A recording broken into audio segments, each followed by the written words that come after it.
સ્વામિનારાયણ સાક્ષાદ અક્ષર પુરુષોત્તમા સર્વેભ્યં પરમાં શાંતિમ આનંદમ સુખમર્પયેત. કૃપા કરો મુજ ઉપરે સુખનિધિ સહજાનંદ. ગુણ તમારા ગાવવા બુદ્ધિ આપજો સુખકંદ. ગુણ તમારા ગાવવા બુદ્ધિ આપજો સુખકંદ. શ્રી સ્વામિનારાયણ ભગવાનની જય. અક્ષર પુરુષોત્તમ મહારાજની જય. ગુણાતીતાનંદ સ્વામી મહારાજની જય. પ્રમુખ સ્વામી મહારાજની જય. પ્રગટ ગુરુ હરિ મહંત સ્વામી મહારાજની જય. સુરત અક્ષરધામ મહોત્સવની જય. દરેક દિવ્ય હરિભક્તોને જય સ્વામી નારાયણ. ઉપસ્થિત એવા દરેક મુમુક્ષુ હરિભક્તો કે જેમને આધ્યાત્મિક માર્ગે આગળ વધવાનો ખપ છે અને ખરેખરી મુમુક્ષુતા છે. આ શા માટે હું આવું બોલ્યો? કારણ કે દરેક મુમુક્ષુ હરિભક્તો એ પોતાના સ્વાર્થ, પરંતુ આ સ્વાર્થ ધન કે પૈસા કે સત્તા કમાવાનો નહીં, પરંતુ આધ્યાત્મિક માર્ગે આગળ વધવાનો સ્વાર્થ, આત્યંતિક એ કલ્યાણ કરવાનો સ્વાર્થ, એકાંતિક ધર્મ સિદ્ધ કરવાનો સ્વાર્થ, અરે ગુરુ અને ભગવાનને એ રાજી કરવાનો સ્વાર્થ, ગુરુ અને ભગવાનની આજ્ઞાનું પાલન કરવાનો સ્વાર્થ. આ સ્વાર્થ સાથે આપણે સૌ કોઈ આ રવિ સત્સંગ સભાની અંદર અહીંયા અત્રે ઉપસ્થિત થયા છીએ. પરંતુ આજે આપણે એક એવી ગુણાતીતાનંદ સ્વામીની વાતની એ નિરૂપણ સાંભળવાના છીએ. ખરેખર તો આ ચાર જે સમજણો રહીને એની દ્રઢતા આપણે સર્વે મુમુક્ષુએ કરવાની છે. આમ તો કોઈ પણ વ્યક્તિ એ પોતાની સમજણથી જ પોતે સુખી રહી શકે છે. એકના ઘરે એ ખાવાનું ધાન ન હોય અને બીજાના ઘરે એ ખાવાનું ઘણું બધું હોય, પરંતુ જેના ઘરે ધાન નથી પણ સમજણ છે ને, તો એ સુખેથી જીવન જીવી શકશે. આપણે સૌ કોઈ અનુભવ્યું જ છે. જો આપણે બધાએ તે એ આપણી જ્યારે જૂના 20, 30, 40 વર્ષ જૂની વાતો આપણે આપણા જીવનની જ્યારે તપાસ કરીએ ને, ત્યારે આપણે એટલા બધા અમીર કે એટલી બધી પૈસા કે ધન નહોતા, પરંતુ ધીમે ધીમે આપણે વિકાસ કર્યો ભગવાન અને સંતની કૃપાથી, અને આવું નિયમ ધર્મયુક્ત આપણે સૌ કોઈ જીવન જીવી રહ્યા છીએ. તો ખરેખર આ ભગવાન અને સંતની જ કૃપા ગણી શકાય. પરંતુ જો તમારી પાસે પૈસા ને ધન ને બધુંય છે પણ સમજણ નથી, તો એ પૈસા કે ધન પણ કાંઈ કામના નહીં.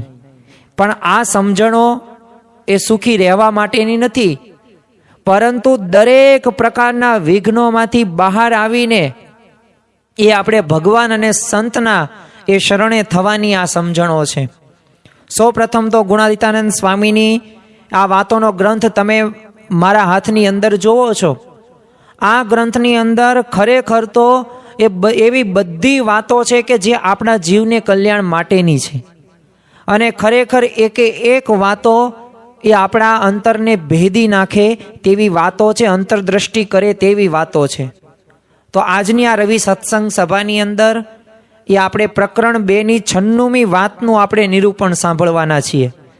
અને જે ગુણાતીતાનંદ સ્વામી જે 4 ઘાંટીઓની વાત કરે છે, આ 4 ઘાંટીઓ કઈ કઈ અને આ 4 સમજણો કઈ દ્રઢ કરવાની છે, તો એની વાતો આપણે સાંભળવાના છીએ પ્રસંગો દ્વારા, ગુણાતીત ગુરુ પરંપરાના પ્રસંગો દ્વારા, સાથે સાથે શાસ્ત્રોના શ્લોકો સાથે અને લૌકિક ઉદાહરણો સાથે હરિભક્તોના પણ એ આપણે પ્રસંગો જોશું, જેથી આ 4 સમજણોની દ્રઢતા આજના દિવસે એટલે કે રવિવારના દિવસે થઈ જાય. તો આપણે સૌ પ્રથમ આ વાતનું શ્રવણ કરીએ. સ્વામિનારાયણ હરે, સ્વામિનારાયણ હરે. સ્વામીએ વાત કરી છે કે 4 ઘાંટિયું છે ને તેને ઓળંગી કરવાનું છે. તેમાં એક તો ભગવાનની ઉપાસના સમજવી. જો અહીંયા ગુણાતીતાનંદ સ્વામીએ 4 ઘાંટિયું છે, હવે 4 ઘાંટીને આપણે ઓળંગવાની છે. તમે સામાન્ય રીતે લૌકિક રીતે કોઈક રેસની અંદર ભાગ લીધો હોય અને એમાંય વિઘ્ન દોડની અંદર તમે ભાગ લીધો હોય, તો એ 100 મીટર રેસની અંદર એ અલગ અલગ અંતરે એ અમુક અમુક વિઘ્નો આપવામાં આવશે. નીચેથી જવાનું હશે, પછી અમુક વાર ઠેકીને જવાનું હશે, તો અમુક વાર એ તમને એવી ખરબચડી સપાટીમાંથી પસાર કરવામાં આવશે, પણ જ્યારે તમે ઓળંગશો ને ત્યારે તમે એ વિજય તમને પ્રાપ્ત થશે ને ત્યારે તમને સફળતા મળી કહેવાય. એમાં ઘાંટિયું રહીને એને ઓળંગવાની છે. તો 4 ઘાંટીની વાત કરી છે ગુણાતીતાનંદ સ્વામીએ.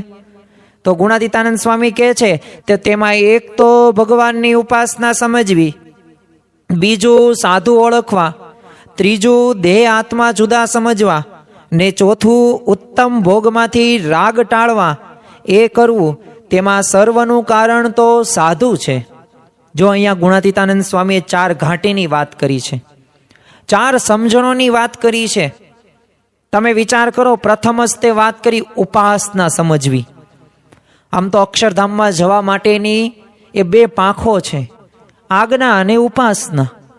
આજ્ઞા તો આપણને સમજાય છે કે લસણ ડુંગળી ખાવી નહીં, આહાર શુદ્ધિ રાખવી, સ્ત્રી પુરુષ મર્યાદા રાખવી, કોઈ હિંસા કરવી નહીં, મને પણ નહીં, કર્મે કરીને પણ નહીં, વાણીએ કરીને પણ નહીં.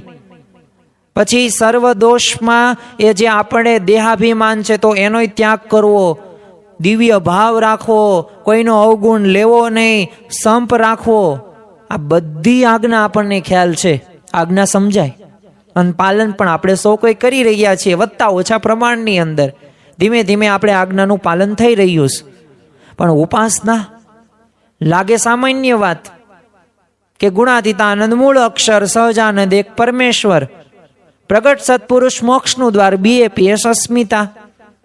પણ આ વાક્યોને સમજતા આખી જિંદગી વહી જાય, તોય જીવંત પર્યંત છેલ્લે સુધી સમજાતું નથી કે આપણને આ ઉપાસના છે શું. એટલે જો પ્રથમ વાત એ સામાન્ય નથી કરી, ઉપાસનાની વાત કરી છે. બીજી સાધુને ઓળખવા, સત્પુરુષ ઓળખાતા નથી. મન સ્વામી મહારાજ કહે છે ને કે ઉપર છે એ દેખાતું નથી અને નીચે છે એ મનાતું નથી. બસ આ જ આપણું મોટું અજ્ઞાનમાં અજ્ઞાન કહેવાય. એટલે ઉપરને પણ માનવાનું છે અને પ્રત્યક્ષ આપણને જે વર્તમાન કાળે એ પ્રગટ સત્પુરુષ એ મહંત સ્વામી મહારાજ એ અક્ષર બ્રહ્મની ભેટ મળી છે ને, આને પણ સમજવાનું. સાધુ બધાયને ઓળખતા નથી, આપણે નથી ઓળખી શકતા. ત્રીજી વાત ગુણાતીતાનંદ સ્વામીએ કરી કે દેહ આત્મા જુદા સમજવા. તમને 2 દિવસ તમારા ધર્મપત્ની જમવાનું સારું ન બનાવે તો તમારી પત્ની પ્રત્યે એ તમે અભાવ ને અવગુણની વાતો કરશો. તમને સારી વ્યવસ્થા ન મળે તો તમને નહીં ગમે. તમે મંદિરે આવ્યા ને તમને માન ન આપ્યું તો નહીં ગમે. તો જો આપણે આ દેહને બધું સાચું માન લીધેલું, પરંતુ આપણે આત્મા છીએ. એટલે દેહથી આત્મા જુદા છે. નિજાત્માનમ બ્રહ્મ રૂપમ દેહત્રિય વિલક્ષણમ. એટલે આ ત્રીજી વાત પણ અગત્યની છે. અને જે ચોથી વાત છે કે ઉત્તમ ભોગમાંથી રાગ ટાળવો. આમ તો માણસને બધુંય સારું સારું જમવા મળતું હોય ને, એટલે એ પોતે જે આમ સ્વાભાવિક રીતે સારું ન હોય ને તે ખાઈ ન શકે. સારું જોવા મળતું હોય, સારું પોતે પહેરતો હોય, ઓઢતો હોય, ખાતો હોય, પીતો હોય, હરતો હોય, ફરતો હોય, તો એને મોડું ન ગમે. શ્રીજી મહારાજ ગઢડાની અંદર બિરાજમાન હતા અને ત્યારે એક છે ને ગાડું ભરીને શેરડી આવી સરસ મજાની. તો એમાં ગુણાતીતાનંદ સ્વામીએ કહ્યું કે તમને છે ને બધા સાધુને કીધું કે આંખ્યું બંધ કરીને છે ને આ શેરડી લેવાની છે, તમારે આંખ્યું બંધ કરીને શેરડીના સાઠા લેવાના, આવી આજ્ઞા કરી. બધાએ આંખ્યું બંધ કરી નાખી અને શેરડી બધા હાથમાં લીધી, એક એક સાંઠો. અને આંખ્યું ખોલ્યું ને તો બધાના હાથમાં છે ને સારામાં સારા સાંઠા હતા. પૂછડિયા તો બધા ગાડામાં જ પડ્યા રહ્યા હતા. ત્યારે ગુણાતીતાનંદ સ્વામીએ કીધું કે આંખ્યું બંધ કરીને એક શેરડી લેવાના સાંઠા થયા ને તો એ સારું તે આપણે પસંદ કર્યું, મોડું કોઈએ પસંદ કર્યું નહીં. તો જો આ સારું જે ભોગ રહ્યો ને, આ ભોગમાંથી અનાસક્ત થવું અને વૃત્તિ પાછી લાવીને અને ટાળવીને બહુ અઘરી વાત છે. પણ ગુણાતીતાનંદ સ્વામી આ 4 સમજણનો તે સાર કાઢીને કહે છે કે એમાં સર્વનું જો કોઈ કારણ હોય ને તો સાધુ છે. એટલે કે સાધુને ઓળખવા. આ તો મેં તમને થોડીક પ્રસ્તાવના બાંધી કે આ વાત વાસ્તવિક કેટલી અગત્યની વાત છે અને આને સમજતા કેટલા બધા વર્ષો બધાને વહી જાય છે. મનાય છે, શરીરમાં રોગ આવે, ક્યારેક પરિસ્થિતિ વિપરીત આવે તો ત્યારે કેમ થાય છે? આત્મા મનાય છે? નથી મનાતું, દેહ જ મનાય છે ને. અરે અનંત સાધનોના એ ફળરૂપ ને અત્યંત આ દુર્લભ એવો દિવ્ય સત્સંગ આપણને મળ્યો ને, એટલે બહુ મોટી વાત કહેવાય. અને હિમાલય જેવી આપણને આ પ્રાપ્તિ થઈ છે. જો આ સત્સંગ સિદ્ધ કરવો એટલે શું? તો આ વાતની અંદર આ જે વર્ણવેલ 4 જે પ્રકારની સમજણો રહી ને એની દ્રઢતા કરવાની છે. પરંતુ આ દ્રઢતા કરવી એ કંઈ સહેલી વાત છે નહીં. લાગે સામાન્ય સરળ કે 2 વાક્યોની અંદર ગુણાતીતાનંદ સ્વામી વાત કહી દીધી, આપણે સાંભળી લીધી, મેં વાંચી લીધી, મેં કહી પણ દીધી, પણ વાસ્તવમાં આખું જીવન વહી જાય છે. અરે આ કર્યા વિના એ મોક્ષ માર્ગમાં બહુ જ મોટું વિઘ્ન આવી જાય ને એમ છે. એટલે આપણને ગુણાતીતાનંદ સ્વામી આ સમજણની દ્રઢતા કરાવવા માગે છે. અને એને ઘાટી એટલે કે મુશ્કેલી સમાન ગણાવે છે. અને આ મુશ્કેલીમાંથી આપણે પસાર થવાનું છે. અને એવી સમજણ આપણે કેળવવાની છે કે જેથી કોઈ દિવસ એ આપણે દુઃખી ન થઈએ. જો આમાં આપણે શું સમજવાનું છે કે કઈ રીતે મુશ્કેલ છે અને એનું નિરાકરણ શું હોય છે ને, એ આપણે મુખ્ય સમજવાનું છે. આમ તો આજની આ રવિ સત્સંગ સભાની અંદર આ 4 ઘાટીઓને જ આપણે ઉકેલવાનો પ્રયત્ન કરવાના છીએ. અને શું શું વાત આપણે સમજવાની છે અને કેવી સમજણ આપણે કઈ ઘાટીમાંથી આપણે સમજવાની છે, તો આ વાતને જ આપણે આજે મુખ્ય પ્રધાન સ્થાને રાખવાના છીએ. અને આ વાતને આપણે આગળ વધારીએ તો પહેલી ઘાટી જ તે, એટલે કે પહેલી સમજણની વાત અહીંયા કરે છે. જો સત્સંગને સિદ્ધ કરવા માટે તે આ 4 સમજણોની દ્રઢતા કરવી જરૂરી છે. એમાં પ્રથમ જ તે છે ને આ ભગવાનની ઉપાસના સમજવાની છે. જો ઉપાસનાની અંદર જેમ આપણે આજ્ઞા અને ઉપાસના છે, તો એ અક્ષરધામ જવા માટેની બીજી પાખ એટલે કે ઉપાસના. ખરેખર તો આ ઉપાસના એટલે શું? તો ઉપ એટલે નજીક અને આસન એટલે બેસવું. એટલે આપણે ભગવાનની નજીક બેસવાનું છે ને ઉપાસનાના બળથી એ શક્ય છે. અને જો ભગવાનના ધામમાં જવા માટે એ આત્યંતિક મુક્તિ પામવાનું સાધન છે ને ઉપાસના જ છે. અને કોઈને આપણે બેઠેલા સભાની અંદર બધાની એ જ ઈચ્છા છે કે આપણે આત્યંતિક કલ્યાણ કરીને એ બ્રહ્મરૂપ થઈને પરબ્રહ્મની ભક્તિ કરીએ. કારણ કે લોયાના 7મા વચનામૃતની અંદર શ્રીજી મહારાજ કહે છે કે જે બ્રહ્મરૂપ થાય છે ને એને જ પરબ્રહ્મની ભક્તિ કરવાનો અધિકાર છે. તો આપણી કોઈનો આ જ લક્ષ્ય છે કે મારે પણ બ્રહ્મરૂપ થવું છે અને મારામાં તલ માત્ર પણ મારે કસર રહેવા દેવી નથી. એક પણ એવો સ્વભાવ નથી રાખવો કે જે એ શ્રીજી મહારાજને અને સત્પુરુષને ગમતો હોય. એટલે જો આપણે બધાય સ્વભાવ કે વાસના કે પંચ વિષયો સામે યુદ્ધ કરી રહ્યા છીએ, એટલે ખરેખર તો આ સાધન સહેલું નથી. એટલે ગુણાતીતાનંદ સ્વામીએ ઘાટી કહીને સંબોધ્યું છે. વચનામૃત ગરડા મધ્યનું તમે 56મું વચનામૃત વાંચો તો એની અંદર શ્રીજી મહારાજ કહે છે કે કેટલાક સિદ્ધ થાય છે, કેટલાક સર્વજ્ઞ થાય છે ને કેટલાક દેવતા થાય છે ઇત્યાદિક અનંત પ્રકારની મોટપ પામે છે તથા પરમપદને પામે છે. એ સર્વે ભગવાનની ઉપાસનાના બળે પામે છે. પણ ઉપાસના વિના કોઈ વાત સિદ્ધ થતી નથી. માટે બીજા સાધનના બળને તજીને એકલું ભગવાનની ઉપાસનાનું બળ રાખવું. તો જો આપણે જે પણ સિદ્ધ પ્રાપ્ત કરવું છે, સત્સંગ સિદ્ધ કરવો છે, આપણે એકાંતિક ધર્મ સિદ્ધ કરવો છે, આપણે આત્યંતિક કલ્યાણ કરવું છે, આપણે બ્રહ્મરૂપ થવું છે, આપણે દરેક પ્રકારની આજ્ઞાનું પાલન કરવું છે, તો એના માટે એ બધી મોટપ ક્યારે મળશે? એ પરમપદ ક્યારે મળશે? ક્યારે આપણે સર્વજ્ઞ થશું? તો જ્યારે આપણે ઉપાસનાનું બળ રાખીને ઉપાસના સમજશું ને તો આ શક્ય છે. બાકી જો ઉપાસના નહીં સમજીએ ને એમનામ બસ કર્યા રાખશું ને તો સમજવામાં કાંઈક ખોટ છે, સમજણમાં ખોટ છે. અને સમજણમાં ખોટ હોય ને તો આજ નહીં તો આવતીકાલ એ આપણા જીવનમાં પ્રશ્નો આવે જ તે. એવું નથી કે ન આવે. તમે જોતા હશો કે 30-40 વર્ષથી આપણે સત્સંગી હોય, માન આપણને ન મળે તો આપણે સત્સંગ મૂકી દઈએ. તો જો આ સમજણ આપણે દ્રઢ નથી કરી, જો ઉપાસના સિદ્ધ કરી હોય તો વાંધો ન આવે. તમે જુઓ કે કવિ લાડુદાનમાંથી જ તે એ સદગુરુ બ્રહ્માનંદ સ્વામી બન્યા હવે આ બ્રહ્માનંદ સ્વામીનું શરીર થોડુંક એક જાડું. હવે શ્રીજી મહારાજે એક વખત એક હાથવા છે ને બધાને એક જે આ ભગવા કલરનું કપડું તો એ આપતા હતા વસ્ત્ર. તો એમાં બ્રહ્માનંદ સ્વામીને વારો આવ્યો એટલે એમને કહ્યું કે મહારાજ તમે આ એક હાથ આપો છો પણ મારે જો એકેય મેળા થશે નહીં, એટલે તમે મને 2 હાથવા આપો તો વધારે સારું. તા શ્રીજી મહારાજ કે શરીર ઓછું કરો. તા બ્રહ્માનંદ સ્વામી કે હા શરીર હું ઓછું કરું પણ આ એક દિવસમાં થોડું શરીર ઓછું થાય. તા શ્રીજી મહારાજ કે એ તમે જેમ કરો એમ, પણ નિયમ એ નિયમ, 1 હાથવા જ મળશે વસ્ત્ર, વધારે નહીં મળે. ત્યાં બ્રહ્માનંદ સ્વામી આમ ઉપર નીચે બધે જોવા મળ્યા. તે શ્રીજી મહારાજ કે કેમ આમથી આમ જોવો છો બધે? તો બ્રહ્માનંદ સ્વામી કે હું જોઉં છું કે આ દુનિયાની અંદર કોઈ એક ખૂણે પણ જો ભગવાન હોત ને અને જો મારું કલ્યાણ કરે ને તો હું ન્યા વહી જાઉં. ત્યારે શ્રીજી મહારાજ એમનો આ જવાબ સાંભળીને અત્યંત રાજી થયા અને પછી એ વાત કરી કે મળ્યા તમને એવા કોઈ ભગવાન યજ્ઞ નથી મળ્યા. અને ત્યારે પછી 2 હાથવા એમને વસ્ત્ર આપે છે. તો જો આવો ખપ અને આવી મુમુક્ષતા હોય ને તો આપણે ભગવાન મળી શકે અને તો આત્યંતિક કલ્યાણ થાય. બાકી હજી આપણે 5-10 જગ્યાએ ફાફા મારતા હોય ને તો ઉપાસનામાં કાંઈક ખામી છે. અને ઉપાસનામાં કંઈક ખામી હશે તો સમજી લેવાનું કે ભવિષ્યની અંદર કંઈક ને કંઈક પ્રશ્ન થવાના છે. વ્યવસ્થા બાબતે, પાસ બાબતે ઘણા બધા પ્રકારના પ્રશ્નો એ આપણા જીવનમાં સત્સંગની અંદર આવશે. એટલે આ ભગવાન અને સંતને આપણે એ રીતે માનશું ને તો આપણો લાભ થશે. બાકી ઉપાસના સમજાય વિના છૂટકો જ નથી.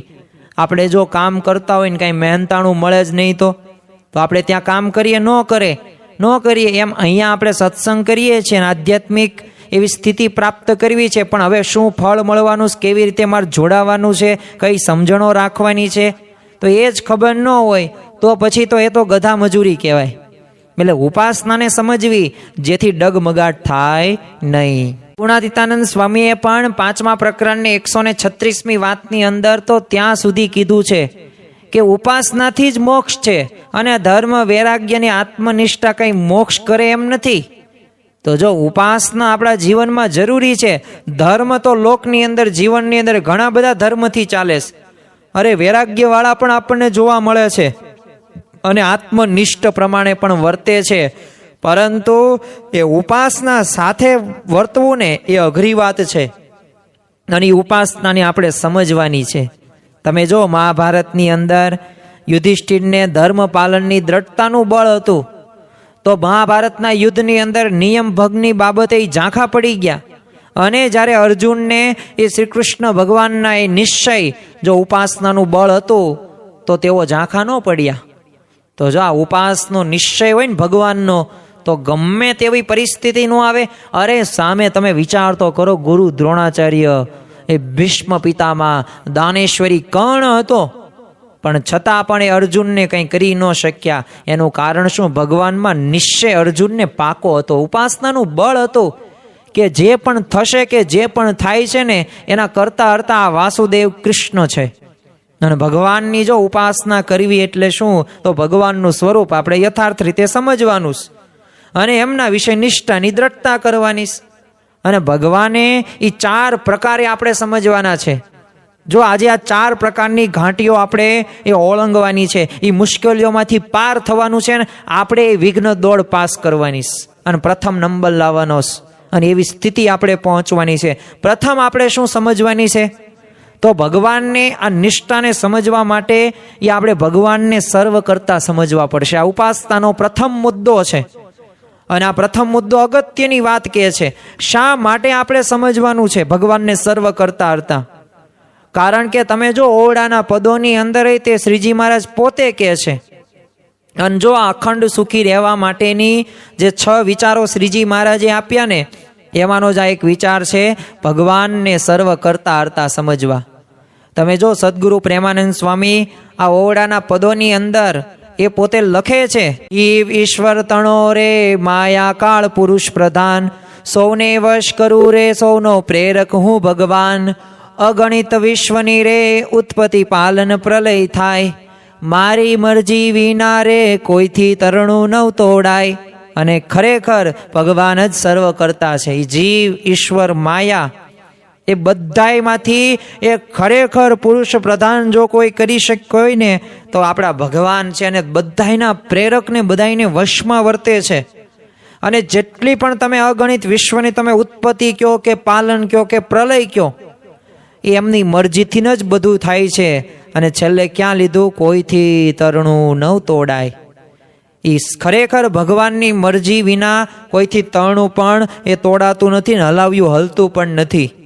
એ આપણને આ સ્પષ્ટ દેખાઈ આવે છે. આપણે થોડાક ઉદાહરણો જોઈએ જેથી આપણા જીવનની અંદર આ કરતા હર્તાની સમજણ દ્રઢ થાય. જો આજના દિવસે આ 4 ઘાંટીઓમાં પહેલી ઘાંટી આપણે અત્યારે સમજીએ છીએ કે ભગવાનની ઉપાસના સમજવી, અને એમાંય ભગવાનને સર્વ કરતા સમજવાના. વિસનગરનો સૂબો હતો, હવે પોતે મહારાજનો દ્વેષી હતો. હવે મહારાજ એને મળવા જવા નીકળ્યા તો ત્યારે મૂળજી બ્રહ્મચારી હવે એમના પડછાયાની જેમ શ્રીજી મહારાજની સેવા કરે, તો એ પણ રાત્રે જાગી ગયા અને મહારાજને જતા જોયા એટલે ના પાડી મૂળજી બ્રહ્મચારી કે મહારાજ રહેવા દો. અને એ સ્થાન એટલે શું? અત્યારે ઘેલા નદીના કાંઠે જે મંદિર છે એને પાછળનો ભાગ, અને ઘેલા નદીની તે ત્યાં રસ્તો છે તો ત્યાંથી જતા હતા મહારાજ. પાછળ મૂળજી બ્રહ્મચારી આવે છે, ના પાડે છે કે રહેવા દો, એ બહુ તે દ્વેષી તમારો છે અને તમને મારી નાખશે. હવે આવી રીતે ડર મહારાજને દેખાડ્યો. તો મહારાજે એમને શું કીધું કે તમે અમને કેવા જાણોસ? તે એ કે ભગવાન જાણોસ. એક આજે પાંદ હલે છે, આજે પીપળાના વૃક્ષના, એ કોણ હલાવે છે? એ તે મૂળજી બ્રહ્મચારી કે એ તો મહારાજ પવન. એક આ પવનને પ્રેરણા કોણ આપનાર છે? એ કે ભગવાન તમે, મહારાજ તમે. અને ત્યારે કહ્યું કે તો પછી અમારો વાંકો વાળ કરનાર કોણ છે? એ સૂબો, એ વિસનગરનો સૂબો શું અમારું કાંઈ કરતો? તો જો ભગવાન સર્વ કરતા હર્તા છે. આ સમજણ રહીને આપણને એ સુખ આપી શકે છે. અને જો આ સમજણ ન હોય ને તો ઘણી બધી વખત આપણા જીવનમાં પ્રશ્નો આવે ને તો એ પ્રશ્નોમાં આપણે વહ્યા જઈએ છીએ. પ્રશ્નોમાંથી બહાર આવવા માટે એ આ કરતા હર્તાની સમજણ જરૂરી છે. મુક્તાનંદ સ્વામી અને બ્રહ્માનંદ સ્વામીને છે ને એક સાધુએ છે ને ઓરડામાં પૂર્યા, અને પછી એમના તો નાક કાન કાપી લેવા માટે આમ છરો ઘસવા લાગ્યો. તો બ્રહ્માનંદ સ્વામી આ જોઈને છે ને બહુ તે ખૂબ અકળાઈ ગયા અને ચિંતામાં આવી ગયા. પણ મુક્તાનંદ સ્વામી એમને ધીરજ આપી કે મહારાજનું જ કર્યું સર્વે થાય છે, એટલે તમે બહુ ચિંતા ન કરો. પણ બ્રહ્માનંદ સ્વામી તો એ પોતે મૂંઝાઈ ગયા, એટલા અકળાઈ જવા લાગ્યા. પણ આ ધીરજ આપતા જાય અને એટલામાં જ તે રાઘવ જત ત્યાંથી નીકળ્યા અને આ સાધુને ધમકાવીને સંતોને છોડાવ્યા. અને આમ જો મહારાજની દયાથી સંતોનો વાળ પણ વાંકો ન થયો. એમ આપણા જીવનની અંદર એ સુખ કે ધન કે સંપત્તિ કે આવડત કે કળા એ આપણી મહેનતથી કંઈ આવતું નથી. આ મહેનત કરવી જરૂરી છે.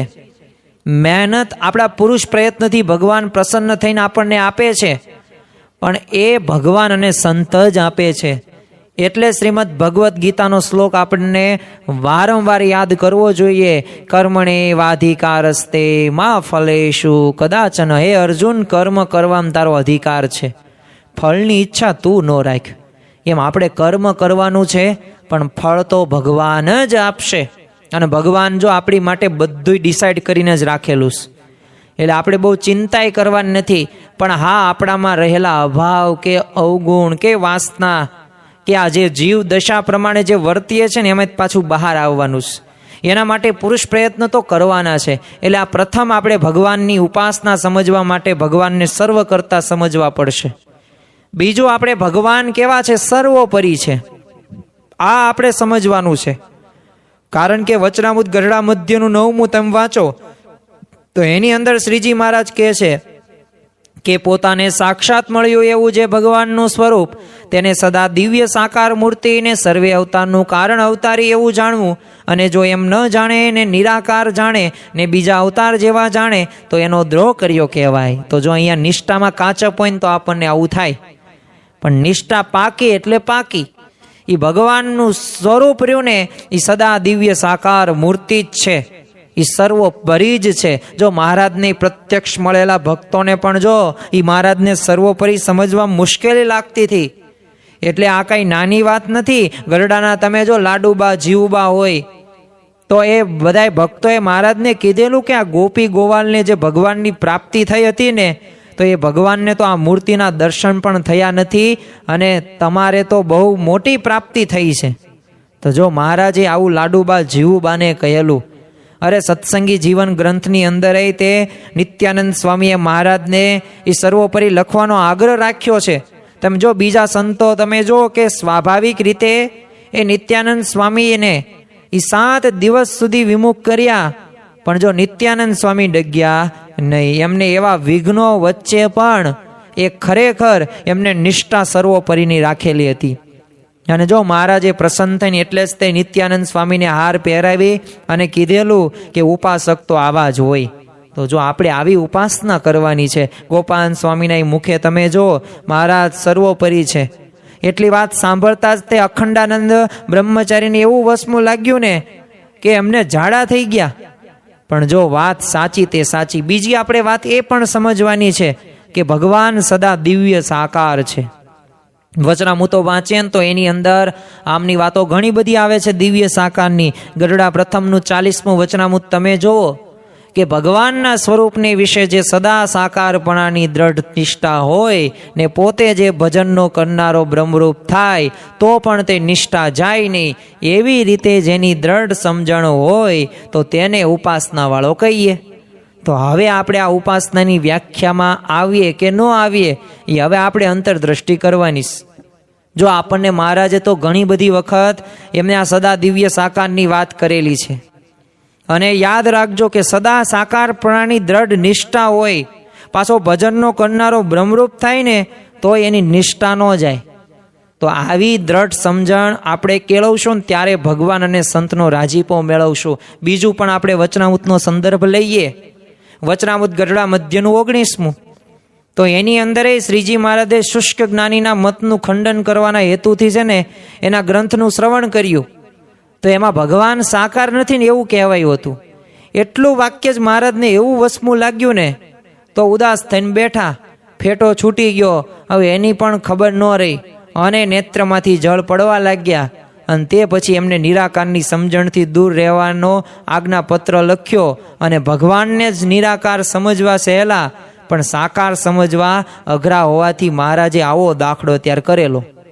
તો ખરેખર આ એમના દાખલા સામે જોઈએ ને એમના પ્રસંગો સામે જોઈએ ને ત્યારે આપણને ખ્યાલ આવે કે ઉપાસના એટલે કે ભગવાન સદા દિવ્ય સાકાર છે. અને એક ઉપાસનાની વાત જે છે ને આપણે આમ માનીએ છીએ પણ ખરેખર આપણને એ અંદરથી મનાવી જોઈએ કે ભગવાન સદા પ્રગટ છે. અને આ પ્રગટ છે ને એ વાત સામાન્ય નથી. કારણ કે પ્રગટ ભગવાનથી જ મોક્ષ થાય છે. પ્રગટ ભગવાનના જોગે એટલે કે શ્રીજી મહારાજનો સાક્ષાત મળાવ. તો ધારક પ્રગટ બ્રહ્મ સ્વરૂપ સંત દ્વારા જ આપણને એ મળાવ થાય છે. અને બ્રહ્મ જ એ પરબ્રહ્મ સુધી પહોંચાડે છે. સેતુ સમાન એ ઉપનિષદો પણ કહે છે. અને જો આવો જોગ મળવા છતાં પણ જો ભગવાનના પ્રત્યક્ષ મળ્યા છે ને એવી પ્રતીતિ થવી ને ઘણી બધી મુશ્કેલ છે. જો આપણે ઘણા બધા વર્ષોથી સત્સંગ કરીએ પણ વાસ્તવિક આ વાત મનાય છે. આ વાતને આપણે માનવાની છે. આ મનાશે, આ સમજાશે, આ અનુભવાશે અને આપણે આ દૈનિક જીવનની અંદર લાવશું ને ત્યારે ઉપાસનાની દ્રઢતા કહેવાશે. વચનામૃત ગરડા જે પ્રથમનું તમે 68મું જોવું તો એની અંદર શ્રીજી મહારાજ કહે છે કે મારી 8 પ્રકારની જે પ્રતિમા તથા જે સંત તેને વિશે હું અખંડ નિવાસ કરીને રહું છું. તો એ શ્રીજી મહારાજ આપણને મહંત સ્વામી મહારાજમાં આપણને એ વિચરી રહ્યા છે. અને એટલે જ તે તમે જો નિષ્કાન સ્વામી પણ એ પોતે પુરુષોત્તમ પ્રકાશની અંદર લખે છે. એ સંતનો મહિમા ગણાવતા કીધું કે સંત હુને વળી સંત રે એમ શ્રી મુખે કહે ભગવંત રે. સંત માનજો મારી મૂર્તિ રે એમાં ફેર નથી એક રતી રે. તો જો સંતમાં એક પણ રતી ફેર નથી. એમાં સાંગો પાંગ શ્રીજી મહારાજ સાક્ષાત બિરાજમાન છે. લક્ષ્મીવાડીમાં જો ગુણાતીતાનંદ સ્વામી એ મહારાજના વિરહથી પોતે મૂર્છાવશ થઈ ગયા ત્યારે મહારાજે એમને દર્શન આપીને કીધું કે સ્વામી હું ક્યાં ગયો છું? હું તો તમારામાં અખંડ રહ્યો છું. ગુણાતીત તમે પરંપરા જુઓ તો સંતોને વિષય પ્રગટપણાની પ્રતીતિ એ આવવામાં ઘણા બધા મોટાને પણ છે ને જો મુશ્કેલી પડે છે. અર્થાત ભગવાન એ પ્રસાદીજીની મહારાજે એ જૂનાગઢમાં જ્યારે ગુણાતીતાનંદ સ્વામીની પ્રસાદીની ચોકડી ખોદી નાખવા પહેલો ટચકો માર્યો કોને? ભગવત પ્રસાદજીએ. તો પ્રમુખ સ્વામી મહારાજ વિરુદ્ધ પણ ઘણું બધું છપાયું, પણ જો ઘણું બધું લખાયું પણ છે. પણ તમે વિચાર કરો કે પ્રમુખ સ્વામી મહારાજે એક પણ બીજાના ભલામાં આપણું ભલું, બીજાના સુખમાં આપણું સુખ, બીજાની પ્રગતિમાં આપણી પ્રગતિ. અરે પ્રમુખ સ્વામી મહારાજ તો કહેતા કે આપણો લીટો લાંબો કરવો પણ કોઈના લીટા ઘૂંસવા નહીં. અને જો ઘણી બધી વખત આપણને એમના ચરિત્રો, પ્રસંગો, જીવન ચરિત્રોમાંથી આપણને પ્રાપ્ત થાય. અરે એટલું જ નહીં, અત્યારે વર્તમાન કાળે મહંત સ્વામી મહારાજ પણ તમે જુઓ કે આ જ ભાવના સાથે, આ જ વિચાર સાથે એ શ્રીજી મહારાજના અખંડ ધારક સંત એ આપણને મળ્યા છે. અને જો એ પ્રકારે શ્રીજી મહારાજને કરતા હરતા સાકાર ને સર્વોપરી પ્રગટ સમજશું ને તો ભગવાનનું સ્વરૂપ છે ને સમજા કહેવાય, અને તો જ ઉપાસના દ્રઢ થઈ કહેવાય. તો આજે પહેલી ઘાંટી રહીને એ ઘાંટીને પણ ઓળંગવામાં મુશ્કેલ ઘણી બધી આવે છે. અને એ મુશ્કેલી એટલી બધી આવે છે ને વિઘ્નો, તો આપણે એને સમજી શકતા નથી. એટલે આ પહેલી સમજણને આપણે સમજવાની છે. અને જ્યારથી સમજવાનું શરૂઆત કરી દેશું ને ત્યારે ભગવાન અને સંત એ કૃપા કરીને સમજાવશે પણ ખરું. આ વાતની અંદર ગુણાતીતાનંદ સ્વામી બીજી ઘાંટીની વાત કરી, અને જે ઘાંટી કઈ હતી તો સંતનું સ્વરૂપ ઓળખવું. તો જો આમાં આપણે મુખ્યત્વે તો છે ને બે બાબતો આપણે સમજવાની છે. જેમ આપણે એ ઉપાસનાની અંદર 4 વાતો સમજ્યા કે ભગવાન સર્વ કરતા છે, સર્વોપરી છે, દિવ્ય સાકાર છે, એ જ ભગવાન સદા પ્રગટ છે, એટલે કે મહંત સ્વામી મહારાજ રૂપે મન મળ્યા છે. હવે બીજી ઘાંટી એટલે શું? સંતનું સ્વરૂપ સમજવું. તો એમાં પ્રથમ તો આ ભગવાનના અખંડ ધારક એવા સંતનો આપણે મહિમા સમજવાનો છે. અને એ અખંડ ધારક સંતના લક્ષણો જાણવાના છે. તમે જો પ્રથમ હસ્તે આપણે મહિમા સમજીએ તો વચનામૃત ગરડા મધ્યના 59માં વચનામૃતની અંદર શ્રીજી મહારાજ કહે છે કે ભગવાનના સંતની જ્યારે પ્રાપ્તિ થઈ ત્યારે એ જીવને એથી ઉપરાંત બીજું કોઈ કલ્યાણ નથી, એ જ પરમ કલ્યાણ છે. એટલે આપણને આ સંત મળી ગયા ને એ આપણું કલ્યાણ થઈ ગયું. મહંત સ્વામી તો કહે છે ને કે 3 કે 4 જન્મ, બસ એથી વિશેષ નહીં, એ આપણો મોક્ષ થઈ ગયો. પણ જો આપણે તલ માત્ર આપણામાં કસર ન રહી તો આ જન્મે આપણે એકાંતિક ધર્મ સિદ્ધ કરીને એ આપણું આત્યંતિક કલ્યાણ થશે ને બ્રહ્મરૂપ થઈને પરબ્રહ્મની ભક્તિ પણ કરી શકીશું. પરંતુ એ માટે આપણી એવી મુમુક્ષતા હોવી પડે, એવો ખપ હોવો જોઈએ, એવો પુરુષ પ્રયત્ન હોવો જોઈએ, તો ભગવાન અને સંતની કૃપા થાય આપણા ઉપર વર્ષે. વચનામૃત ગરડા પ્રથમનું તમે 37મું જોવો તો એની અંદર પણ શ્રીજી મહારાજ કહે છે કે એવી નિષ્ઠાવાળો જે સંત છે ને તો એના પગની રજને તો અમે પણ માથે ચડાવીએ છીએ. અરે તેને દુખવતા થકા મનમાં બીએ છીએ અને તેના દર્શનને પણ ઈચ્છીએ છીએ. અને જો નિષ્કાન સ્વામીએ એટલે જ તે પોતે એ લખ્યું છે, અન્ય ધન્ય એ સંત સુજાણને, ધન્ય ધન્ય એ સંત સુજાણને, જેનું ઉલટી પલટિયું આપ સંત તે સ્વયં હરી, સંત તે સ્વયં હરી. તો જે ધન્ય ધન્ય કોણ થઈ ગયા? કે જેને સંતનો મહિમા સમજાઈ ગયો, જેને સંતની ઓળખ થઈ ગઈ. સુરતમાં ગુણાતીતાનંદ સ્વામી પોતે જોડી માગવા જતા ત્યારે શ્રીજી મહારાજ છે ને દિવ્ય દેહે એમને દર્શન આપવા પાછા પગે ચાલતા. એટલે ગુણાતીતાનંદ સ્વામી છે ને મહારાજને આમ ન કરવા વિનંતી કરતા તો મહારાજ કહેતા કે તમ જેવા સાધુને પૂઠ કેમ દેવાય? તો જો આ પ્રકારની મહારાજના વિચારો હતા, શબ્દો હતા, મહિમા એ સંતનો હતો. તો આપણને એવા સત્પુરુષની પ્રાપ્તિ થઈ છે. બીજું એ ભગવાનના અખંડ ધારક સંતના લક્ષણો જાણવા. પ્રમુખ સ્વામી મહારાજ વિશે તમે એક વાક્ય મન નેગેટિવ કહો, નહીં કહી શકો. પ્રમુખ સ્વામી મહારાજે દરેકની પ્રાર્થના સાંભળી છે, દરેકના પત્રોના જવાબો આપ્યા છે. અરે સાસુ વહુના, પતિ પત્નીના, ભાઈ ભાઈના, ગામના બધાય પ્રશ્નોનું સમાધાન કર્યું છે. અને પાછું એટલું જ નહીં કે આપણે બ્રહ્મરૂપ થઈ જઈએ ને થાવીને ત્યાં સુધીનું એમને આખી વ્યવસ્થા ગોઠવી દીધી છે. યોગી બાપા સામે તો વિચાર કરીએ ને ત્યારે ખ્યાલ આવે, ભલે ભલા ભોળા લાગે પણ આ તમે બાળ મંડળ તો જોવો, શિશુ મંડળ તો જોવો, યુવક મંડળ તો જોવો, આ રવિ સભાની શરૂઆત તો જોવો. આ જે રવિ સભાઓ કરવી છીવી અને આપણે સૌ કોઈ સાંભળી છે ને લાભ લઈએ છીએ ને, તો પ્રમુખ સ્વામી મહારાજ તો કહેતા કે રવિ સભા ભરવાથી બ્રહ્મરૂપ થઈ જવાશે. કેટલું મોટું ફળ આપણને આ સત્પુરુષ કહે છે, આ ગુણાતીત ગુરુ પરંપરા કહે છે. અરે પ્રમુખ સ્વામી મહારાજ તો કહેતા કે આ સત્સંગ શિક્ષણ પરીક્ષા બરાબર અક્ષરધામ. મહંત સ્વામી મહારાજ પણ પોતે એ લખે છે, એક વખત બ્રહ્મ વિદ્યાના પાઠની અંદર લખેલું. તો જો આ ખરેખર આપણને આવી પ્રાપ્તિ થઈ, આપણા બાળકોમાં સંસ્કારોનું સિંચન થાય, એના માટે મહંત સ્વામી મહારાજે આ સત્સંગ દીક્ષા મુખપાઠ અભિયાન મિશન રાજીપો શરૂ કર્યું. આપણા યુવકો ચારિત્રવાન સમાજ એક ઊભો થાય તો એના માટે મહંત સ્વામી મહારાજ, તમે જો યુવક મંડળો ઠેર ઠેર આજે વધી રહ્યા છે. બાળ મંડળો તમે જો, બાળપણથી ગળ થૂથીમાં નસ્તે તેમને સંસ્કારોના ચારિત્રના સંસ્કારોના પાઠો પઢાવવામાં આવે તેવા બાળ કાર્યકરો તૈયાર થયા છે. તમે જો ગૃહસ્થ અવસ્થા આપણી હોય તો પછી વૃદ્ધાવસ્થા હોય તો એના માટે આ પરાસભા હોય, આ ઘરડાઓની સભા હોય, બાલિકા સભા, યુવતી સભા, મહિલા સભા, સંયુક્ત સભા. આ બધી સભાઓ પાછળનું મુખ્ય પ્રયોજન શું છે? શું દાન ધર્માદો વધુ વધુ મળે એટલે? અરે વધુમાં વધુ મંદિરો બને, વધુમાં વધુ સંસ્કારિત એક સમાજ નિર્માણ થાય અને પોતેનો ધ્યેય સ્પષ્ટ થાય ને, એ તો મુખ્ય પ્રયોજન રહેલું છે. એટલે આ ગુણાતીત ગુરુ પરંપરાના જીવનમાં આપણને સ્પષ્ટ દેખાય છે. અને એમના લક્ષણો જ્યારે જોઈએ ને ત્યારે પણ આપણને ખ્યાલ આવે.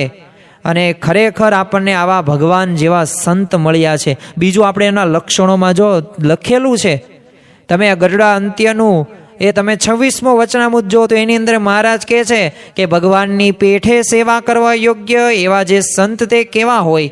તો ઇન્દ્રિયો એવા અંતકરણ આદિક જે માયાના ગુણ, તેની જે ક્રિયા તેને પોતે દાબીને વર્તે, પણ એની ક્રિયા એ કરીને પોતે દબાય નહીં ને ભગવાન સંબંધી ક્રિયાને જ કરે.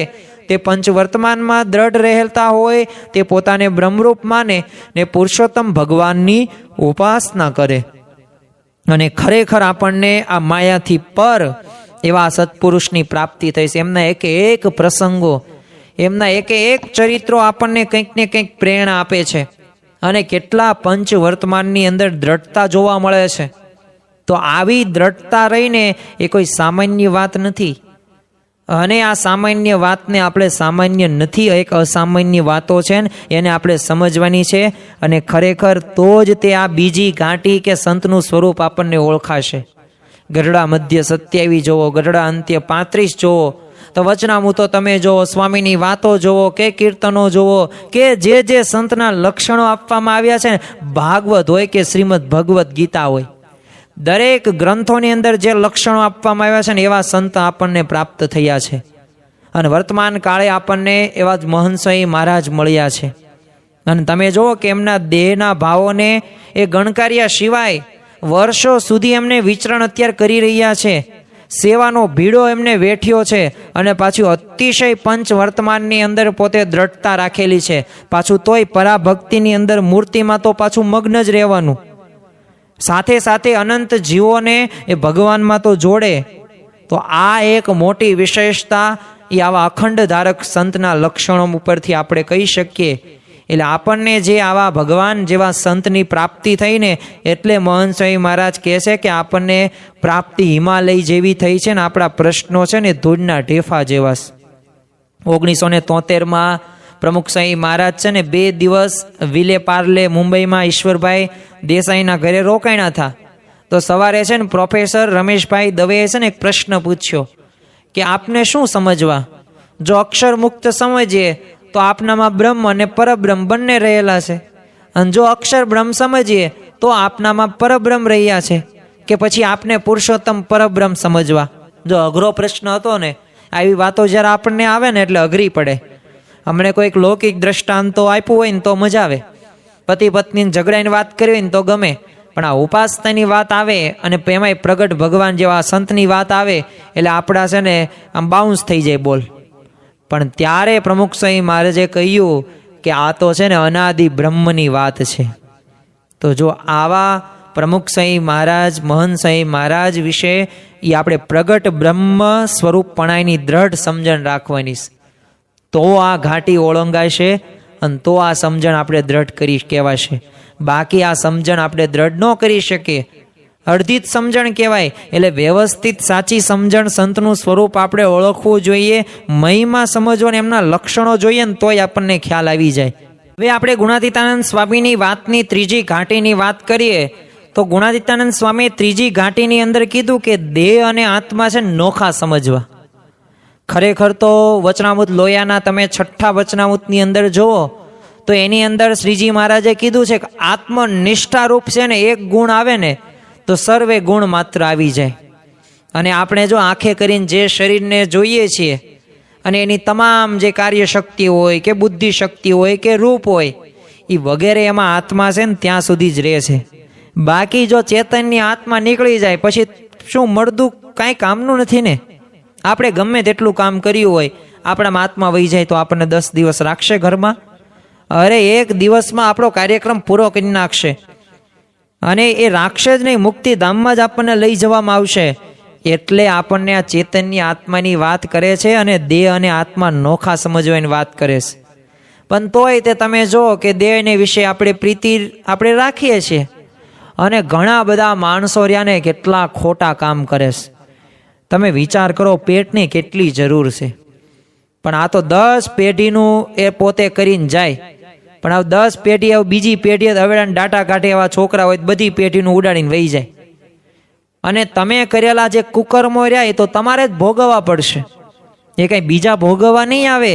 એટલે દેહ અને આત્મા છે ને જ્યારે નોખા એટલે સમજવા પડશે, નકર આ ખોટા કામમાં આપણને બી કંઈ નહીં લાગે. પણ જો આ સમજવું ઘણું બધું મુશ્કેલ છે. એટલે ગુણાતીતાનંદ સ્વામી અહીંયા ઘાંટી કીધી છે, મુશ્કેલી કીધીશ.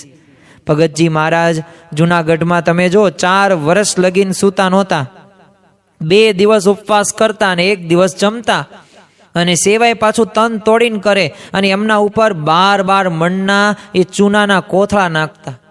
તો પણ એ શું કે ગુણાતીત ઉપર છે ને મારો દેહ કુરબાન છે. તો જો આવી રીતે એ તેઓ તમામ દેહા ભાવોમાંથી છે ને આત્મા રૂપે વર્ત્યા હતા.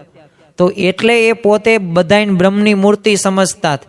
જો મહારાજે છે ને એક જ્ઞાતિન છોકરાને છે ને 100 વખત બોલાવડ્યું કે છે ને હું આત્મા છું, હું આત્મા છું, હું આત્મા છું. તો ઓલો આત્મા આત્મા બોલે કેટલી વખત, પાછું ફરી વખત મહારાજને આવીને કે ભાઈ મહારાજ પ્રશ્ન તું કોણ છે? તો તરત શું કે હું આ ફલાણી જ્ઞાતિનો છું. ફરી વખત મહારાજ ઘૂંટાવે. પણ તોય તે શું કે હું ભલે તમે જો આટલી બધી વખત પ્રયત્ન કરાવ્યા, બોલાવ્યું, એટલે તમે કહો છો એટલે હું કહું છું હું આત્મા છું, બાકી હું આત્મા નથી, હું આ છું. કેટલો જીવ સાથે એ આ જડાઈ ગયો છે કે હું આ છું, મારું નામ આ ફલાણું ટીકણું. તો આ ખરેખર સમજવાની વાત છે. અને આ જ્યારે સમજવામાં આવશે ને ત્યારે કોઈ પણ વ્યક્તિ પ્રત્યેના દુઃખો આપણને દુઃખ નહીં લાગે. અને સમજવાની ઘાંટી છે, આ ઘાંટીને આપણે ઓળંગવાની છે. અને આ સમજણ દ્રઢ હશે ને તો જ તે આપણે સુખેથી ભગવાનનું અને સંતનું ભજન આપણે કરી શકીશું. હવે ગુણાતીતાનંદ સ્વામીને આપણે ચોથી ઘાંટીની વાત કરીએ. અને આ ચોથી ઘાંટી એટલે શું? તો ઉત્તમ ભોગમાંથી રાગ ટાળવાનો. આવા ઉત્તમ ભોગમાંથી રાગ ટાળવો એટલે શું? તો ભગવાને આપણને 5 જ્ઞાનેન્દ્રિય આપી છે, 5 કર્મેન્દ્રિયો આપ્યું છે અને 11મું મન આપ્યું છે. એટલે જો આ 11 ભેગા કરીને એકાદશી નામ આવે છે. જે મહિનામાં 2 વખત એકાદશી આવે એટલે એકાદશીને આપણે સંયમમાં રાખવાનું છે. ત્યારે 5 જ્ઞાનેન્દ્રિયો હોય, 5 કર્મેન્દ્રિયો અને 11મું મન એ સંયમમાં રાખીને ભગવાન બાજુ વાળવાનું છે. એટલે જ આપણે એકાદશી કહીએ છીએ. પણ તમે જો કે ગમતા શ્રેષ્ઠ વિષયો હોય તો ત્યાં ભોગવી લેવા માટે સદાય આ પ્રયત્નશીલ જ રહેશે. અને જીવ વિષયના સુખે તે જો સુખી રહેતો હોય ત્યાં સુધી ભગવાનનું સુખ કઈ રીતે મેળવી શકે? નથી મેળવી શકતા આપણે. પણ જો મોક્ષની પ્રાપ્તિ પણ એ આપણે આ ત્યાગ કરશું ને ત્યારે જ આપણે થઈ શકશે. બાકી જો આમાં આપણે ગમતા વિષયોની અંદર જ તે એ સમય પસાર કરીશું ને તો ભગવાનનું સુખ આપણે નહીં લઈ શકીએ. માટે આવી આસક્તિ મૂક્યા વિના છૂટકો નથી જ તે, પણ એ ઘણું બધું મુશ્કેલ છે. એટલા માટે ગુણાતીતાનંદ સ્વામી અહીંયા ઘાંટી કીધી છે. વચનામૃત ગઢડા મધ્યનું તમે 65મું જોવો તો એની અંદર શ્રીજી મહારાજ કહે છે કે જેને ભગવાનને વિશે ભક્તિ હોય તેને પણ જો આત્મનિષ્ઠા અને વૈરાગ્ય ન હોય તો જેવી ભગવાનની વિશે પ્રીતિ હોય તેવી બીજા પદાર્થને વિશે પણ પ્રીતિ થઈ જાય. તો એટલે આત્મનિષ્ઠા સમજવાનું છે અને સાથે સાથે ભોગમાંથી નિવૃત્ત થવાનું છે. અરે કેટલું ભોગવશો? આપણે સૌ કોઈ સભામાં બેઠા છીએ તો આ સભાની અંદર આપણે ઘણા બધા વિષયો ભોગવીને જ બેઠા છીએ, હું એક તમે હોય, પણ ક્યારેય તે આ વિષયોમાંથી તૃપ્ત થવાના નથી. અરે શ્રીજી મહારાજ તો એક વચનામૃતની અંદર કહે છે કે પૃથ્વીના 2 ભાગ કરો ને પાણી ભરવાનો પ્રયત્ન કરો ને આમ ભરાય નહીં. તો એમ છે ને આ વિષયોને તમે ગમે એટલા ભોગવશો ને ક્યારેય ભોગવી નહીં શકો.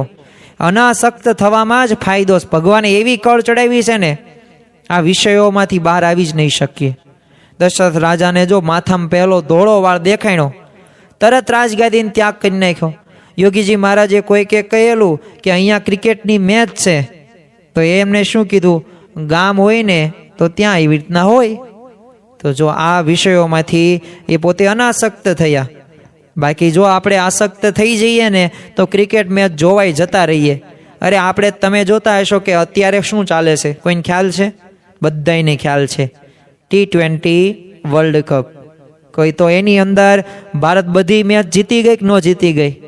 જો બધી મેચ જીતી ગઈ. સાચી વાત ને?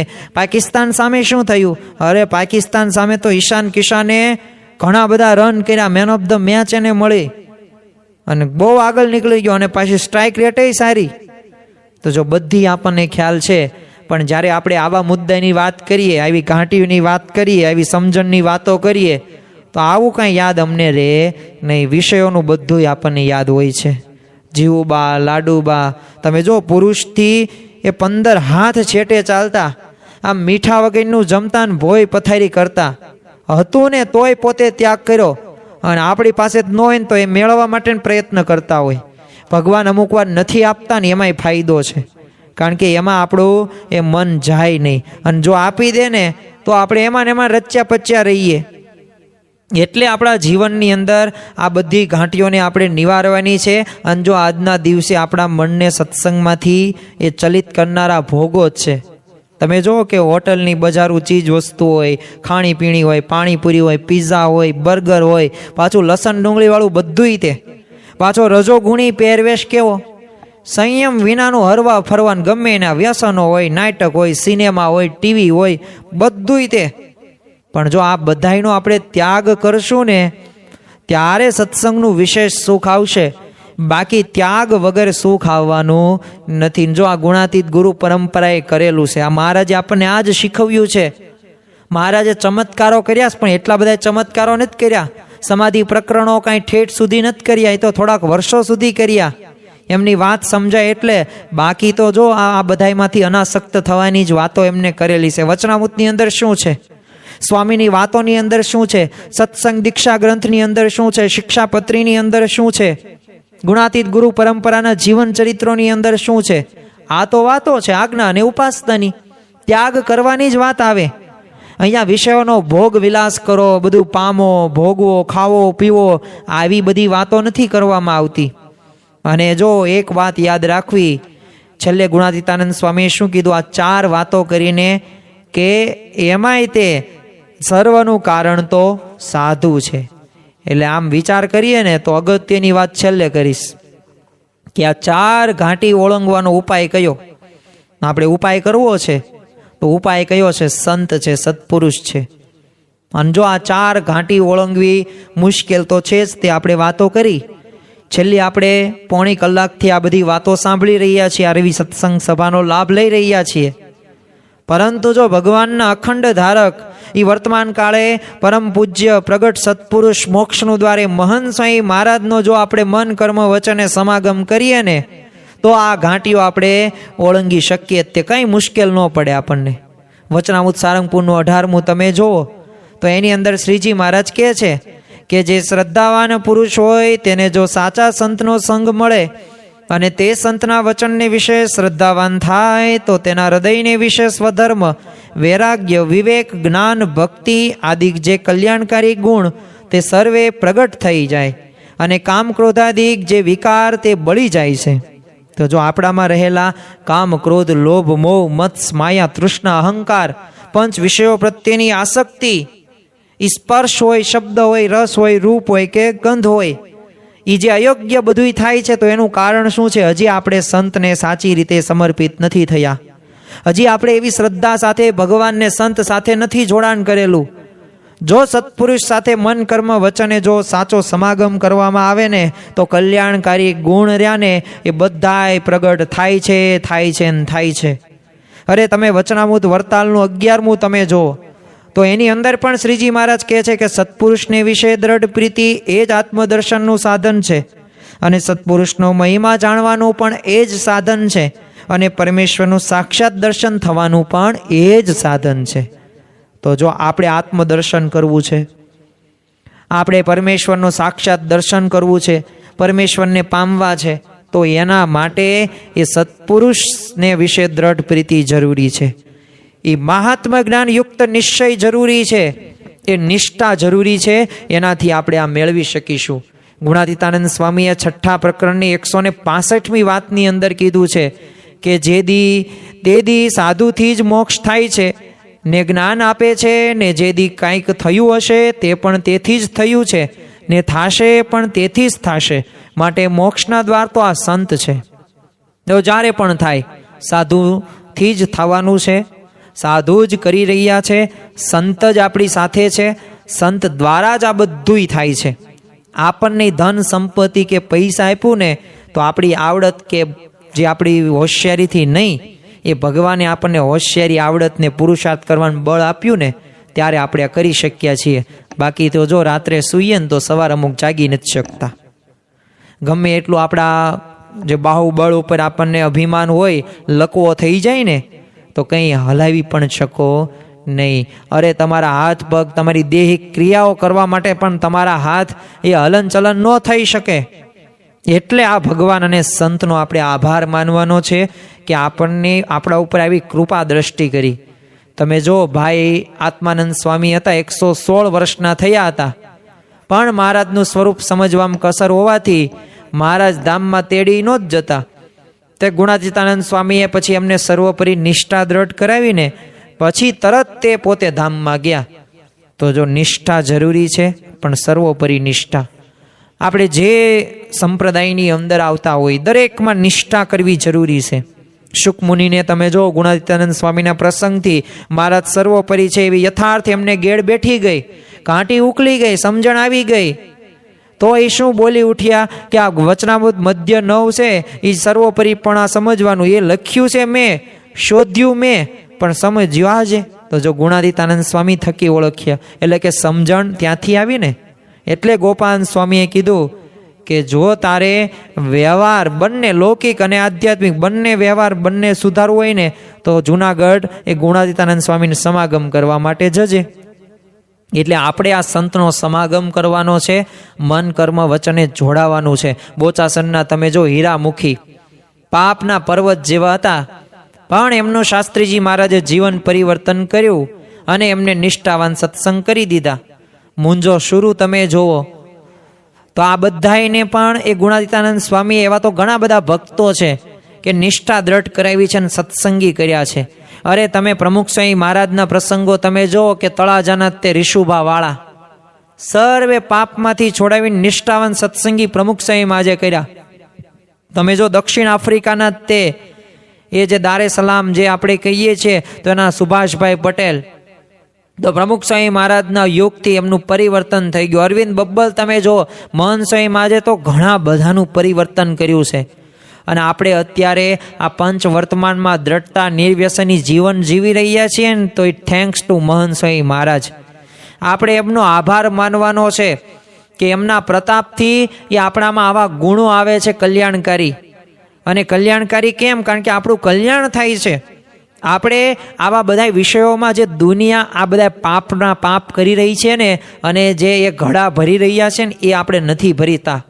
એટલે આપણે એમનો આભાર માનવાનો છે. અને આપણે આ સત્સંગ સભા અને આ જે આપણે ઘર સભા કરતા હોય, આપણે આ રવિ સત્સંગ સભાનો લાભ લઈએ છીએ, આપણે એમની આજ્ઞાનું પાલન કરીએ છીએ, તો આ બહુ મોટી વાત કહેવાય ને. એક પ્રસંગ આપણે પ્રમુખ સ્વામી મહારાજનો જોઈને આજની આ રવિ સત્સંગ સભા પૂરી કરીએ તો તારીખ 12/11/1988 રોજ નેરોબીની અંદર પ્રમુખ સ્વામી મહારાજ બિરાજમાન હતા. હવે પ્રમુખ સ્વામી મહારાજ છે ને એકલા બેઠેલા જોઈને છે ને શુકમુનિ સ્વામીએ પૂછ્યું કે આમ એકલા કેમ બેઠા છો? એટલે પ્રમુખ સ્વામી મહારાજે કીધું એકલા ક્યાં બેઠા છીએ, ભગવાનને ધારીને બેઠા છીએ, તો એકલા ન કહેવાય. તો સ્વામીએ કીધું શુકમુનિ સ્વામી કે મને તો ભગવાન દેખાતા નથી. તો સામે પ્રમુખ સ્વામી મહારાજ કે ભગવાન જોવા છે?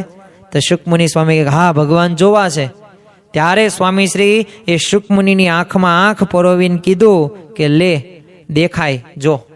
અને 15-20 સેકન્ડ આવી રીતે જોઈ રહ્યા અને પછી કહે કે જે અક્ષરધામમાં છે ને તે જ આ છે, માટે સાક્ષાત ભગવાન મળ્યા છે ને એવો જ ઉમંગ, કેફ ને બળ રાખવા. કોઈ કહે ને કે ભગવાન જોયા છે તો હા પાડ દેવાની અને વરતાલનું 11મું વચનામૃત સિદ્ધ કરી લેવાનું. તો જો સત્પુરુષને જ પોતાનો આત્મા માનવાનો છે, એમાં જ પ્રીતિ કરવાની છે અને એ જ આત્મદર્શન અને પરમાત્મા દર્શનનું એક સાધન છે.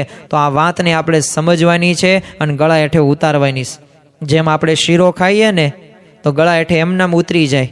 શીરો સ્વાભાવિક રીતે નરમ હોય તો એમાં આ બધી વાતો આમ લાગે કઠણ સાંભળવામાં, પણ જો સમજવાનો પ્રયત્ન કરીએ અને ભગવાન અને સંત ઉપર વિશ્વાસ રાખીને મંડી પડીએ ને શ્રદ્ધા સાથે, ખપ સાથે, મુમુક્ષુતા સાથે, બસ મારે ભગવાનને સંતને રાજી કરવા જ છે, કરવા જ છે, કરવા જ છે, તો આ વિચાર સાથે કરીએ ને તો અવશ્ય થાય જ તે.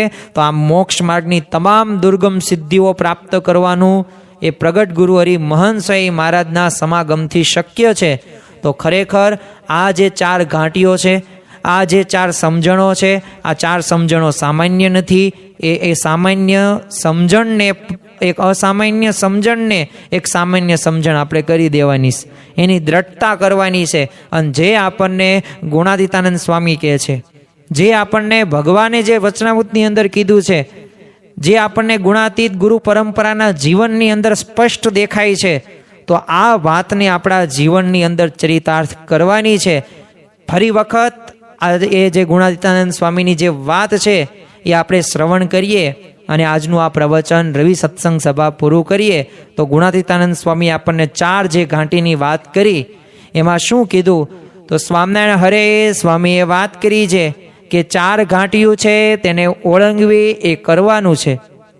તેમાં એક તો ભગવાનની ઉપાસના સમજવી, બીજું સાધુ ઓળખવા, ત્રીજું દેહ આત્મા જુદા સમજવા, ને ચોથું ઉત્તમ ભોગમાંથી રાગ ટાળવો તે કરવું. તેમાં સર્વનું કારણ તો સાધુ છે. તો આ 4 ઘાટીને આપણે દૂર કરવાની છે. આ 4 ઘાટી કહેતા કે મુશ્કેલી આવશે, દરેકના જીવનની અંદર આવી બધી મુશ્કેલી સમજણ લક્ષી આવવાની છે, પરંતુ આ મુશ્કેલીનો સામનો કરતા આપણે શીખવાનું છે. અને જો આ આપણે મરદ ખરા જગમાહી, આપણે કેવા છીએ અક્ષર પુરુષોત્તમ સિદ્ધાંતને વરેલા છીએ. આપણને કેવા ગુણાતીત ગુરુ પરંપરા આપણને પ્રાપ્ત થઈ છે, આપણને કેવા ભગતજી મહારાજ, શાસ્ત્રીજી મહારાજ, યોગીજી મહારાજ, પ્રમુખ સ્વામી મહારાજ અને વર્તમાન કાળે મહંત સ્વામી મહારાજ જેવા ગુરુની પ્રાપ્તિ થઈ છે. તો એમના બળે, એમનામાં એ સંપૂર્ણ રીતે મન કર્મ વચને જોડાઈને અને જે આપણને શ્રીજી મહારાજ, જે આપણી ગુણાતીત ગુરુ પરંપરા જે રીતે આપણને સમજાવવા માગે છે, તો આ 4 સમજણોની વિશેષ આપણે દ્રઢતા કરવાની છે. તો આજના દિવસે આપણે મહારાજ સ્વામીના ચરણોમાં પ્રાર્થના કરીએ અને સૌ પ્રથમ તો આપણે એ યોગીજી મહારાજનો આપણે આભાર માનીએ કે તમે આ રવિ સભાની એ સ્થાપના કરી અને શરૂઆત કરી. અને યોગી બાપા કેવું કહેતા કે સભા શરૂ રાખવાની, છેલ્લે કોઈ ન આવે ને તો થાંભલાને પણ એ સંભળાવવાનું, તો એ એક સેવા થઈ ગઈ. તો જો આજ્ઞાનું પાલન થયું તો આજે ઠેર ઠેર આપણને આ સત્સંગ આટલો બધો એ વધી રહ્યો છે, તુસ્કે ને ફૂસકે વધી રહ્યો છે, દિગંતમાં ડંકા વાગી રહ્યા છે. તો આ યોગીજી મહારાજનો જ આપણે આભાર, આપણા ગુણાતીત ગુરુ પરંપરાનો દાખલો જોઈએ, શાસ્ત્રીજી મહારાજનું એ ધ્યેય નિષ્ઠા જોઈએ અને એમનું જે સમર્પણ જોઈએ, એમની સેવા જોઈએ, એ આપણને સ્પષ્ટ દેખાઈ આવે છે. તો આજના દિવસે આપણે મહંત સ્વામી મહારાજને, આપણી ગુણાતીત ગુરુ પરંપરાને પ્રાર્થના કરીએ કે આ રવિ સત્સંગ સભાની અંદર અમે જે 4 ઘાટીઓ જે અમે સમજ્યા જે 4 સમજણની દ્રઢતા અમારે કરવાની છે ને સત્સંગ સિદ્ધ કરવાનો છે અને એકાંતિક ધર્મ સિદ્ધ કરીને આત્યંતિક કલ્યાણ કરવાનું છે, તો આ 4 ઘાટીઓને અમે સરળતાથી સમજી શકીએ, બીજાને પણ સમજાવી શકીએ એવી બળ, બુદ્ધિ અને શક્તિ આપજો. શ્રી સ્વામિનારાયણ ભગવાનની જય. આવા જ આધ્યાત્મિક પ્રવચનો સાંભળવા માટે અમારી ચેનલને લાઈક કરો, શેર કરો અને સબસ્ક્રાઇબ કરવાનું ભૂલતા નહીં.